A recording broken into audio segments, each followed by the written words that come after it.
inantii qalbiga xanaatay baan aabodeeya jacaylku heeryadaa duldhigay iliina uu saaday oo uu hogaashaarabo way hogacayaane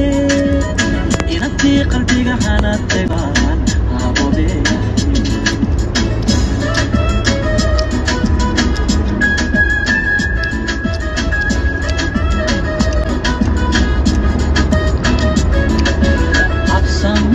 tusaalaha caqliga garasho heerkeeda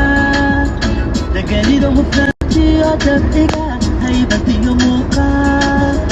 lama helo mataalkeedkukii waa hal oo qurae lama helo mataalkeedkukii